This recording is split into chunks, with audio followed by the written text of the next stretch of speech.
వి gold trusted gold buyers మీరు తాకట్టు పెట్టిన బంగారాన్ని విడిపించి ఈ రోజు ఉన్న మార్కెట్ ధరకు కొనబడును. Hi guys, welcome to I Dream. నేను మీ చాణక్య. ఒక పంచాయతీ సెక్రటరీ ఉంటాడండి. అసలు ఆ పంచాయతీ సెక్రటరీ కొంచెం లేపాలంటే పక్కన ఎవరో ఒకరు దోస్తుగాను లేకపోతే ఒక అసిస్టెంట్ గాను కావాలి. మరి అబ్బాయి ఎవరో తెలుసా? నరేష్ అనే క్యారెక్టర్ చేసిన మన సన్నీ. ఎస్, మీకు అర్థమైపోయింది కదా శివరపల్లి మరి సిరీస్ అయితే ఎంత సక్సెస్ అయిపోయిందో అందులో ఉన్న క్యారెక్టర్స్లో కూడా మరి నరేష్ అనే క్యారెక్టర్ చేసిన సన్నీ ఇప్పుడు మనతో పాటున్నాడు. మరి అయితే మాట్లాడతాం శివరపల్లి ముచ్చట్లు. అండ్ మనోడు జర్నీ అనేది కూడా మామూలుగా లేదు, యూ అన్నట్టు అక్కడి నుంచి వచ్చిందనమాట. అడిగి తెలుసుకుందాం.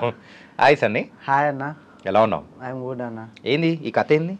అంటే అది బై బర్తే నాకు, అంటే బై బర్త్ అంటే అవి నేను చేయించుకోలేదు రింగులు, అవి అట్లనే వచ్చినాయి నాకు. ఇది హాస్పిటల్లో ఉన్నప్పటి నుంచే నీకు అట్లే వచ్చినాయి? రింగులతోనే వచ్చిన బయటికి? ఏమో న్యాచురల్గా ఉన్నాయి హెయిర్ అవి అట్లా. ఓకే, నువ్వు వచ్చి మా ఫ్లోర్లో తిరుగుతానంటే సో నువ్వని ఎవరు గుర్తుపట్టలే. ఏంటంటే శివరపల్లిలో అదేదో గుడ్ బాయ్ అన్నట్టు మొత్తం సైడ్ పాపిడి తీసి మంచిగా అట్లా కనిపించేటప్పటికి ఇక్కడ చూసేటప్పటికి hey who the hell are you అనిపించింది. అంటే అది కూడా నాకు ప్లస్ పాయింట్ అన్న, ఎందుకంటే ఆ క్యారెక్టరైజేషన్కు అట్లనే గుర్తుపడుతున్నారు. అది నాకు మంచి రికగ్నేషన్ కదా అన్న. ఇప్పుడు బయటకు వచ్చినాక కూడా నేను బయట తిరగాలంటే పొద్దున ఏం జరిగిందంటే, నేను వాకింగ్కి నుంచి వస్తున్నా రూమ్కి, బండి మీద వస్తుంటే ఒక అబ్బాయి ఫాలో అవుతున్నాడు. బండి ఆపిన తర్వాత అన్న మీరు నరేష్ కదా అని. బ్రో యా బ్రో, బ్రో మీ వెబ్ సిరీస్ మస్తు ఉంది బ్రో అంటే అంటే ఫుల్ హ్యాపీ అనిపించింది. ఆడికించి ఫాలో అవుతుండట. దగ్గర ఆపిన తర్వాత చూసి అన్న మీరు నరేషే కదా అని అడుగుతున్నాడు. మస్తు అనిపించింది అప్పుడు. కానీ నువ్వు అప్పుడు అంత హ్యాపీ ఫీల్ అయినట్టు అనిపించట్లేనా? ఎందుకన్నా? ఎందుకంటే అరే అబ్బాయి అమ్మాయి ఫాలో అయితే బాగుంటుంది అట్లా ఏం లేదు, అంటే జనాలు గుర్తుపడుతున్నారు అనేది ఒకటి మంచి హ్యాపీనెస్ అనిపిస్తుంది కదా. బ్రో ఇంతకు మీది ఎక్కడ? శివరపల్లేనా? కాదు బ్రో, మాది మెదక్ జిల్లాలోని రేగోడ్ మండల్ పోచారం విలేజ్ నాది. ఇప్పుడు మెదక్ జిల్లా. మళ్ళీ యాక్చువల్లీ మెదక్ జిల్లా 3 డిస్టిక్ కింద డివైడ్ అయినాయి కదా, మాది ఇప్పటికీ మెదక్ జిల్లా. Okay, Pocharam village. అంటే ఈ యాక్టింగ్ ఇవన్నీ ఎట్లా వచ్చినాయి? ఇన్బిల్టా లేకపోతే థియేటర్స్ ఏమైనా చేసినావా? అయింది థియేటర్ ఏం చేయలే, మా నాన్న ప్రభావం అనుకుంటా. మా నాన్న సినిమాలు పిచ్చాడు గట్టిగా. అయితే నేను చిన్నప్పటి నుంచి స్ట్రీట్ ప్లేలు వేస్తుండే, బాగా స్ట్రీట్ ప్లేలు, ఊర్లల్లో మొహరం జరుగుతుంటే వేషాలు వేసుకోవడం ఇవన్నీ చేస్తుండే అనమాట. స్కూళ్ళల్లో కూడా బాగా ఏమంటారు ఫేవరల్ పార్టీలు ఇవన్నీ ఉంటాయి కదా చిన్నప్పుడు, అక్కడ కూడా మనం బాగా చేస్తుండే అనమాట. అసలు నాటకం అనేటప్పుడు శ్రీకాంత్ ఉంటుండే అనమాట. నేను స్కూల్లో ఉన్నప్పుడు ఒక ఆయన ఉంటుండే దత్తారెడ్డి సార్ అని. నేను నా స్కూలింగ్ మొత్తం అయిపోయిన వరకు అదే పేరుతో పిలుస్తుండే. ఒక క్యారెక్టర్ వేస్తుండే నేను. ఒక డ్రామా ప్లే చేస్తే నా స్కూలింగ్ మొత్తం అయిపోయేంత వరకు ఆయన అదే పేరుతో పిలుస్తుండే. ఏం పేరు బ్రో అది? సక్కుబాయి అనే ఒక క్యారెక్టర్ ఉంటుండే అనమాట. సక్కుబాయి మొగని క్యారెక్టర్, శంకర్ నది. ఆ క్యారెక్టర్తో పిలుస్తుండే ఆయన. నాకు మస్తు అనిపిస్తుండే. అక్కడ నుంచి నాకు బాగా యాక్టింగ్ మీద బీజం పడి ఉండే. దీని తర్వాత స్ట్రీట్ ప్లేలు చేయడము, ఇప్పుడు అవగాహన సదస్సులు ఉంటాయి కదా, ఆ స్టైల్లో స్ట్రీట్ ప్లేలు చేస్తుండే.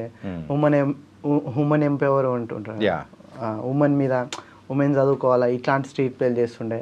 దీని తర్వాత ధూమ్ధాములు బాగా చేస్తుండే తెలంగాణ మూమెంట్లో. ధూమ్ధాములు బాగా చేస్తూ అక్కడికి నుంచి ఇక్కడ శివరపల్లిలో ఉన్న 5 క్యారెక్టర్స్, అందులో 5 ఇంపార్టెంట్. హీరో అని కానీ విలన్ అని కానీ అట్లా ఏముండదు. సో సిచ్యువేషన్ తగ్గట్టు మూవ్ ఆన్ అయిపోవడము. ఇంతకు అవకాశం ఎలా వచ్చింది శివరపల్లిలో? అవకాశం అంటే ఫస్ట్ నాకు ప్రొడక్షన్ నుంచి ఒకరు కాల్ చేసి సూర్య కాల్ చేసి he's one of the first ID అనమాట. కాల్ చేసి ఇట్లా ఒక ఆడిషన్ కావాలి మిమ్మల్ని అనుకుంటున్నారు అని కాల్ చేస్తే పోయి ఆడిషన్ ఇచ్చిన. అక్కడ పోయిన తర్వాత ఎగ్జిక్యూటివ్ మన క్రియేటివ్ ప్రొడ్యూసర్ నిఖిల్, తర్వాత భాస్కర్ అన్న, మా డైరెక్టర్ భాస్కర్ అన్న, చెప్పాలి మా భాస్కర్ అన్న, వీళ్ళందరూ కలిసి ఒక ఆడిషన్ చేశారు అనమాట. ఆడిషన్ చేసిన తర్వాత మనకు మంచిగా సెట్ అవుతాడు ఆ క్యారెక్టర్కి, ఇట్లాంటి క్యారెక్టర్ కావాలి మనకి, ఈయననే కావాలని ఫిక్స్ అయిపోయారు. ఫిక్స్ అయిపోయారు చలో. కానీ ఒక్కటి ఏమనిపించింది అంటే, నేను పంచాయతీ అంటే అదొక ఎట్లా చెప్తా అంటే అదొక డైమండ్. ఆ డైమండ్ని మనం టచ్ చేసాం అనుకో, డైమండ్ మినిమం ఆ డైమండ్ని డిస్టర్బ్ చేయకుండా ఉండాలి కదా, అది చేయగలుగుతాం అనేది ఒకటి భయం పుట్టుకొచ్చింది నాకు.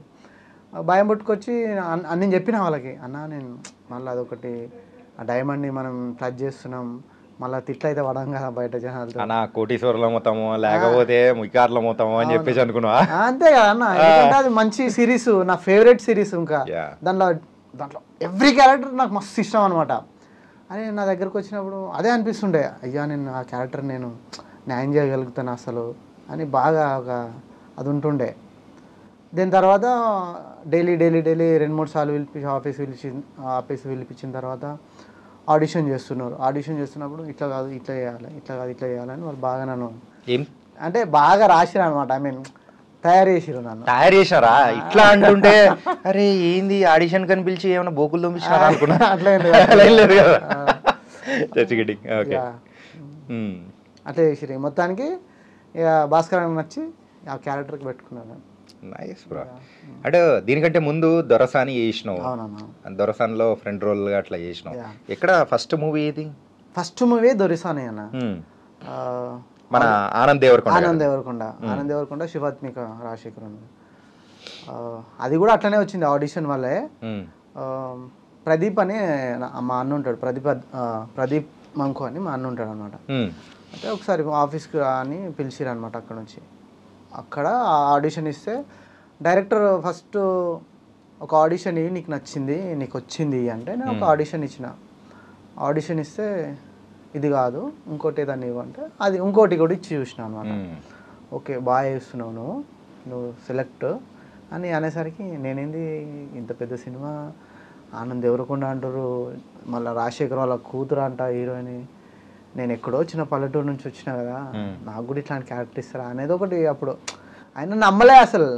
ఇంటికి వచ్చి నా ఫ్రెండ్ ఇంకొక అన్న ఉంటుండే నితిన్ అన్న, ఆయనకు కూడా దానికి అసిస్టెంట్ డైరెక్టర్ చేసిండు. ఆయనను కూడా అడిగిన ఏందన్నా నన్ను తీసుకున్నారంట నిజమేనా అని నేను ఎక్స్పెక్ట్ చేయలే అనమాట. అరే నన్ను కూడా తీసుకుంటారా అని ఫోన్ చేసి అడిగిన తర్వాత అవును సార్ నువ్వు సెలెక్ట్ అయిపోయినావు, ఆ క్యారెక్టర్కి చాలామందిని చూసారు బట్ నీ యాక్టింగ్ నచ్చి తీసుకున్నారని చెప్పిండు అనమాట. నువ్వు అన్నావు అప్పుడు అన్నా మీరు నన్ను తీసుకొని తప్పని చేసినారన్నా? అట్లా ఏం లేదు, అట్లా ఏం అడగలే నేను. ఓకే, కానీ అట్లా దొరసాని అట్లా వచ్చింది. అంటే దొరసాని రిలీజ్ అయ్యి కూడా ఒక 5-6 years అవుతుంది కదా. సో ఈ 5-6 yearsలో ఇంకేమేమి చేసినావు కూడా? చేసిన అదే దొరసాని అయిపోగానే విరాటపురం సినిమా చేస్తుండే, కానీ అది ఎడిట్లో వెళ్ళిపోయినా. అన్యాయం జరిగిందనమాట. అన్యాయం కూడా అనలేము, వాళ్ళకు ఏ లెంత్ ఉంటాయి కదా, వాళ్ళ క్యాలిక్యులేషన్స్ ఉంటాయి, అన్నీ ఉంటాయి దాంట్లో. ఎడిటింగ్లో పోయింది ఓకే, ఒక క్యారెక్టర్ వేసినాం ఓకే. తర్వాత ప్యారలల్గా హ్యాంగ్ మ్యాన్ అని ఒకటి జరుగుతుండే అనమాట. హ్యాంగ్ మ్యాన్ అని దాంట్లో నేను ఒక one of the lead character వేసిన. బ్రహ్మాజీ గారు నా ఫాదర్ క్యారెక్టర్ అనమాట, వాళ్ళ సన్గా నేను చేసిన. అది జరుగుతుండే, కానీ కొద్దిగా అది జరుగుతూనే మెయిల్ అనే ఒక సినిమా వచ్చింది. మెయిల్ ఆహాలో రిలీజ్ అయింది, స్వప్న దత్ వాళ్ళు ప్రొడ్యూసింగ్ చేశారు. దాంట్లో ఒక ఎట్లా అంటే విలన్ టైప్ ఆఫ్ ఊర్లో ఉంటారు కదా, కొద్దిగా ఎట్లా అంటే ఎట్లా చెప్పొచ్చు దీన్ని, చెప్పు బ్రో. కన్నింగ్ క్యారెక్టర్, కన్నింగ్ గాడు అంటారు చూడు, నువ్వు కన్నింగ్ అంటే ఆ సినిమాలో కన్నింగ్, ఆ సినిమాలో ఆ క్యారెక్టర్ ఉదయాన్ని ఇచ్చిన అనమాట. ఉదయ్ గుర్రాల్ అని మన ఇప్పుడు ఉప సర్పంచ్ చేసిండు కదా, is also director and DOP కూడా తను. ఓకే, ఇది దానికి మెయిల్ కి one of the DOP direction చేసిండు, డిఓపి చేసిండు. అయితే ఆ మెయిల్ నాకు బాగా పేరు తీసుకొచ్చింది. మళ్ళా అది అయిపోయిన తర్వాతనే మళ్ళీ అది అయిపోగానే పంచతంత్ర కథలని ఆహాలో చేసా. శేఖర్ గంగమనన్ అని డైరెక్టర్, అది కూడా మంచి క్యారెక్టర్ యాక్చువల్లీ.